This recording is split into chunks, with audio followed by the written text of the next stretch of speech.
네, 글로벌 전략가들 시간입니다. 삼성전자는 영 힘을 못 쓰는데 엔비디아는 143달러까지 오르고 참 이렇게 희비가 엇갈리는 상황에서 반도체 전략가들 통해서 국내외 반도체주 전망 함께 해보도록 하겠습니다. 유니스 투자자산운용 김장열 투자전략부부장께서 함께 해주시겠습니다. 안녕하십니까? 네, 안녕하십니까. 네, 지금 비가 꽤 오죠? 조금 옵니다. 네, 좀 건강 유의하시고요. 네, 날씨 감사합니다. 추워질 것 같은데요. 네. TSMC 하면은 이제 엔비디아의 가장 큰 고객사라고 그렇죠. 해서 이번 실적 발표 나온 것이 정말 서프라이즈였는데 네. 그것부터 좀 살펴보고 갈까요? 네, 일단 실적 자체는 서프라이즈였고 4분기 가이던스도 예상보다 좋습니다. 마진이 한 40% 중후반대까지 나오고 근데 실적이 좋고 4분기까지 좋은 거는 심플합니다. 고객이 다 갖고 있어요. 3분기 실적은 인텔에서 새로운 신제품의 3나노 공정 오더를 많이 줬고 그다음에 애플의 아이폰 16에 대해서 오더가 3분기에 집중됐기 때문에 좋았고요. 3나노니까 그렇고 4, 4분기는 앞전에 말씀하신 것처럼 엔비디아 쪽 실적이 좋지 않습니까? 네. 좋을 거 예상되고 그게 바로 TSMC 오더로 4분기에 들어오니까 4분기 실적이 좋죠. 그런데 이제 한국이나 다른 그 장비 업체에 대한 임플리케이션 의미는 뭐 부정적인 건 분명히 아닙니다만은 특별히 긍정적인 것도 현재는 포착되고 있지 않습니다. 좀 의아하게 느낄 수 있는데요. TSMC 그 실적에서 얘기한 컨퍼런스콜에서 얘기한 코멘트에 주목할 점은 이겁니다. 아직은 투자에 AI 말고는 특별히 공격적이지는 않다는 점입니다. 물론 AI 쪽에서는 영어로 extremely robust 해가지고 굉장히 강조했습니다만 그건 앞전에 얘기한 그 엔비디아에서의 미친 수요하고 일맥상통한 거지만 그것이 그 전에 나왔던 뉴스이기 때문에 아주 새로운 건 아니고요. 다만 여기서 볼 거는 올해 캐펙스 숫자가 특별히 올라가지 않았어요. 이전에 준 가이던스에 원래 300에 350억 달러에 오타 있는데요. 300에 350억 달러보다 낮은 쪽. 그러니까 300억 달러보다 높지만 작년보다는 소폭 높지만은 아직 내년은 엄청 AI 이외의 것에서 공격적으로 나오지는 않고 있다는 거고요. 물론 TSM 자체가 펀더멘털이 좋기 때문에 내년도 25년도 캐펙스는 공식적인 넘버는 없었습니다만은 올해보다 늘어날 거예요. 하지만 그렇다고 해가지고 서플라이 반도체 그 모든 그 비슷비슷한 업체들을 메모리 포함해서 이런 업체들의 긍정적인 게 특별히 있었다라고 말씀을 드리기는 어렵고요. 오히려 오늘도 아까 얘기했는데 ASML 같이 장비 업체의 그 다운그레이드 나온 것처럼 일반적인 장비는 AI 아닌 쪽은 그쪽의 영향을 또 한 70% 받기 때문에 솔직히 얘기하면은 중립에서 플러스되는 그런 그 종목은 적고 중립에서 약간 언더되는 게 조금 더 많다 이렇게 말씀을 드릴 수 있겠습니다. 예, TSMC 실적으로 봤을 때 AI 쪽 수요가 증가하면서 삼성전자와 좀 다른 디커플링을 나타내고 있고 진격의 TSMC, 엔비디아, 애플 전부 독차지하고 있는 실적 발표로 아무래도 TSMC는 조금 더 방향이 쪽으로 네네. 얘기가 되고 있는데 국내에 이제 삼성전자, SK 하이닉스 소부장주들까지 좀 희비가 엇갈리고 있습니다. 한미반도체 그 실적 발표 나온 것 보고 많이들 궁금해하시더라고요. 네네. 서프라이즈 실적을 냈는데 어제 주가가 좀 녹록지 않았습니다. 네네. 어떤 이유를 좀 보고 계세요? 어저께도 빠졌습니다만 그저께 많이 빠졌죠. 예. 10% 이상 금요일 날 올라간 거 이상으로 내려가고 오늘 어저께도 빠졌으니까 연속 많이 빠졌습니다. 일단 실적 자체는 증권가에서 얘기하는 평균, 컨센서스라는 거는 가장 최근에 예상한 것뿐만 아니고 커버를 하고 있는 애널리스트가 얘는 3명이다 그러면은 좀 한 주, 2주 또는 한 달 전에 한 거를 평균한 거기 때문에 최근에 실질 넘버가 잘 나왔다는 것은 아주 최근에 예측한 것이 정확하면은 그거는 맞지만은 평균으로 따지보다는 좀 오버돼서 잘 나왔다는 거죠. 잘 나왔다는 것이 업데이트 안 된 평균 기준으로는 한 800억이었는데 거의 1000억 가까이 나왔으니까 잘 나온 거 맞아요. 그런데 그 이전에 실적 발표되기 며칠 전에 한 증권사에서 970억 그러니까 실적 넘버랑 거의 비슷한 넘버를 예측을 했었기 때문에 엄청난 서프라이즈라고 얘기하기도 어렵습니다.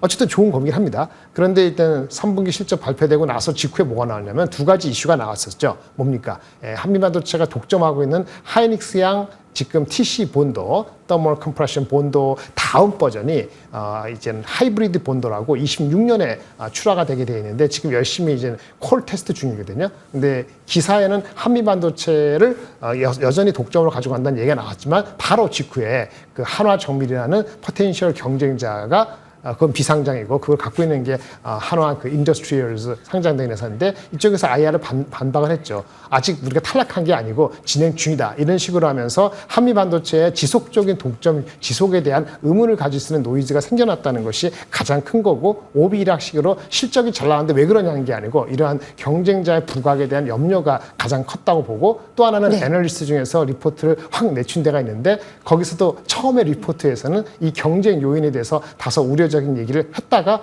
다음번 버전에서는 그걸 뺀 것으로 전해지고 있거든요. 그래서 목표 주가를 하향한 게 이슈가 아니고 3분기 실적이 잘 나온 게 이슈가 아니고 결국은 경쟁 요인이 부각될 수 있다는 그런 걱정이 해결이 안 되잖아요. 26년 추하면은 내년도까지는 이게 누가 먼저 콜이 되는지 그러면 퍼스트 밴더하고 세컨드 밴더 지위가 바뀌는지는 봐야 되니까 결론은 뭐냐. 주가가 고점 대비 무려 50% 가까이 하락했음에도 불구하고 그래서 주가가 25년 내년 기준으로 PER이 예. 지금 20배 초중반이면 일반적으로 비싸진 않거든요. 그런데 일반적으로 비싸지 않은 게 작년 연말에 올해를 바라볼 때는 경쟁이 없고 성장이 좋아서 30배, 40배 주면서 PER을 갔는데 지금 그 요인이 들어오다 보니까 23배 내년도 실적을 기준으로 했을 때 비싸고 싸진 거 헷갈리기 시작하는 거예요. 만약 조그만 회사니까 글로벌리 봤을 때 TSMC라든지 일본의 디스코 대비했을 때는 작은 회사니까 계속 성장력을 보여줘야 되는데 25년 오케이. 근데 26년에도 그런 고성장이 이어질 것이냐는 것에 대해서 컨선이 있다 보니까 네. 26년 PER, 낮은 PER로 보여지는 그 넘버를 지금 반영하지 못하는 것이 가장 취약한 상태다라고 말씀을 드릴 수 있겠습니다. 예. 현대차증권에서 한미반도체 주가 30만 원에서 17만 원까지 내려놓고 거의 반토막으로 내려놔서 정말 시청자들에게 실망감을 주었는데 진정시키겠다고 정정 리포트를 내지 않았습니까? 그것마저도 좀 신뢰를 떨어뜨린 것 같습니다. 30만 원, 17만 원 낮춘 거는 그게 그 비난받을 게 하나도 아닙니다. 왜냐하면 늦게 업데이트했다 해서 비난할 게 아니고 원래 그 전에 3일 전에 다 타증권사에서 16만 원 리포트가 나왔었어요. 근데 아무도 얘기 안 했잖아요. 그 사람은 16만 원 내기하면서 그 실적을 거의 추정에 맞췄다니까요. 근데 반응도 예. 없었잖아요. 근데 이분이 지금 내친 거는 업데이트 안 했다는 그게 얘기가 아니고요. 거기 나온 건 경쟁 요인이 들어갔다가 다시 경쟁 요인이 그 문구에서 빠졌다는 거예요. 네. 그래서 30만 원에서 17만 원 내춘 거 그것이 이슈가 아닙니다. 네. 그리고 그렇군요. 그 라인에서 내용이 빠졌다는 거하고 그렇죠. 네. 그렇게 얘기를 나온 거 이슈가 되는 거고 목표 주가야 늦게 바꿀 수도 있고 가급적이면 업데이트 빨리 하는 게 좋지만 예. 그렇게 안 되는 경우가 허다하기 때문에 우리가 한 달 전, 두 달 전에 삼성전자 리포트 목표 주가를 그렇게 빨리 낮춘 적이 있습니까? 외국계에서 낮출 때는 아무 얘기 안 하다가 국내 애널리스트가 뭐라는 게 아니고요. 중요한 건 뭐냐면 경쟁 요인, 하이브리드 본더 벤더 채택에 대해서 아무도 모른다는 거예요. 하이닉스는 한미 반도체하고만 끝까지 가져가고 싶어 하지 않습니다. 근데 기술력으로 한미 반도체를 비트할 수 있는 사람이 아직은 없다 보니까 거기에 노이즈가 공식화됐다는 것이 문제라기보다는 그게 디스카 요인입니다. 한미 반도체 사야 되나? 라는 질문 지금 올라와서요. 네, 지금 못 사죠. 왜냐하면 생각해보세요. 만약에 TSMC가 23배고 디스코가 24배고 우리가 23배인데 어떤 거 사시겠어요? TSMC는 이른바 GOAT라고 하거든요. GOAT라고 아세요? Greatest of all time. 지금 최고의 주식이 두 가지인데 고우트가 두 마리인데 하나는 엔비디아고 하나는 TSMC입니다. 네. 밸류가 우리나라 주식보다 TSMC가 안 비싸요. 최고의 주식이 아니다. 경쟁 요인이 부각시킨 거를 굳이 서둘러서는 안 하겠죠. 근데 객관적으로 보면 싸다고 볼 수 있는데 그것은 그런 요인에 대한 그 아규먼트가 노이즈가 숙으로 들어야 되는 겁니다. 그래서 그 측면에서는 사냐 안 사냐 그런 개념이 아니고 사람들이 동감을 하기가 쉽지 않다. 그렇군요. 이게 먼저 산다라고 말씀드리기 어려운 거죠. 예. 그렇군요. 자, 그럼 이어서 삼성전자 여쭤보겠습니다. 지난주 이 시간에 삼성전자는 100% 다 외국인들의 향방에 달려있다라고 얘기를 했는데 네, 그렇습니다. 지난 한 주도 똑같았습니다. 예, 이제 6만 전자가 문제가 아니라 뭐 올라가면 뭐예요? 또 떨어지는데 어떻게 볼 수 있을까요? 예, 맞습니다. 그 우려대로 가는 것 같습니다. 아, 네.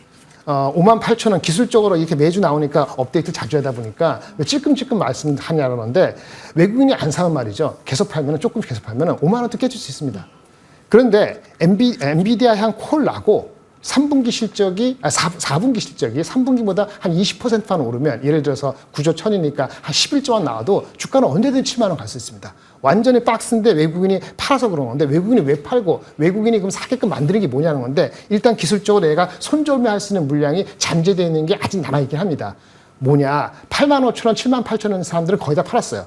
보통 손절매를 20%를 하기 때문에 기관들이 좀 다르긴 합니다만 작년 6월, 7월에 삼성전자가 바닥에서 올라갈 때 있었어요. 그 당시 리포트가 3Q 턴어라운드 된다, 바닥이다, 경쟁력이 올라간다, 파운드리까지 좋을 수 있다. 이런 장밋빛이 있을 때 올라갈 때 그 당시 샀던 사람들이 73,000원대 산 사람들이 많아요. 73,000원이면 곱하기 0.8하면은 58,000원대요. 네. 58,000원을 못 지키면 이 물량이 쏟아져 나올 우려가 남아 있고요. 그걸 서로 눈치 보기 때문에 적극적으로 아직 기술적으로 못 들어가는 겁니다.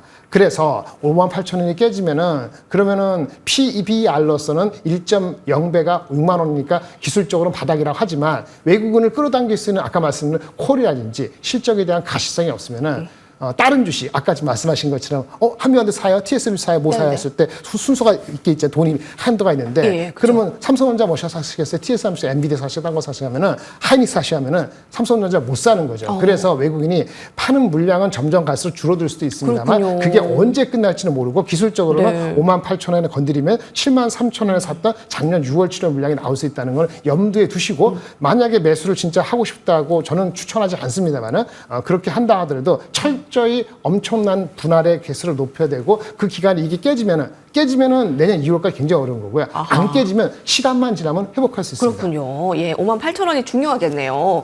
예, 외국인들의 이탈로 인해서 스트레스를 받는 이제 상황인데 삼성전자 아마 외국인들 입장에서는 우선순위에 밀립니다. 예, 엔비디아와 TSMC에 대해서는 계속 밀리는데 그럼 SK 하이닉스는 어떨까요? 이번 실적 발표로 인해서 하이닉스한테 밀리는 거죠. 예, 예. 내일 실적 아니죠. 모레 실적 발표됩니다. 목요일 날 아침 9시 발표되는데 실적은 컨센서스가 6조 9천억 정도입니다. 6조 5천억 이하면 제가 봤을 때 실망 매물 많이 나올 것 같아요.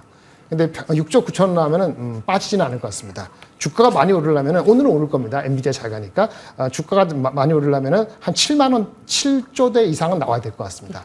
어쨌든 삼성보다는 경쟁력이 있다고 인정을 받은 거기 때문에 네네. 내일 모레 실적에서 뭐 특별히 나쁜 뉴스가 나오지 않으면 주가가 폭락할 가능성 없는데 이슈는 이것도 하이닉스 디램 중에서 반은 HBM이지만 반은 일반 디램이거든요. 일반 디램, 레거시 디램 쪽에 가격에 변동이 있으면은 지금 예측하는 내년도 평균 34조 되는 이익이 다소 내려갈 수 있거든요. 그걸 보수적으로 잡아서 PER 6배에서 7배를 하면은 7배가 한 22만 원. 네네. 6배가 20만 원이고요. 그리고 만약에 경쟁력에 대한 그 쏠림이 생기면은 네. 8배까지는 아니더라도 예. 7배 얼마 되면 23만 원까지 볼 수 있기 23만 때문에 원까지도. 평균적으로 보면 한 22, 3만 원 정도가 현실적인 이번에 목표가 될 수 있지 않을까라고 네. 봅니다. 예, 뭐 평균적인 그 시나리오를 통해서 평균 25만 원 가량의 목표가를 좀 살펴볼 수 있겠습니다.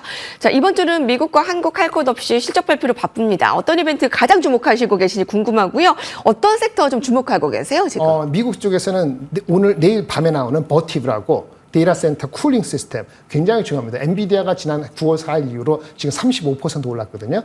근데 50% 오른 종목이 있습니다. 버티브라고. 그래서 이거는 우리 그 AI 지속성 측면에서 여러분들 제가 봐서 테슬라보다 더 중요할 것 같고요. 당연히 목요일 날은 하이닉스 말고는 현대차.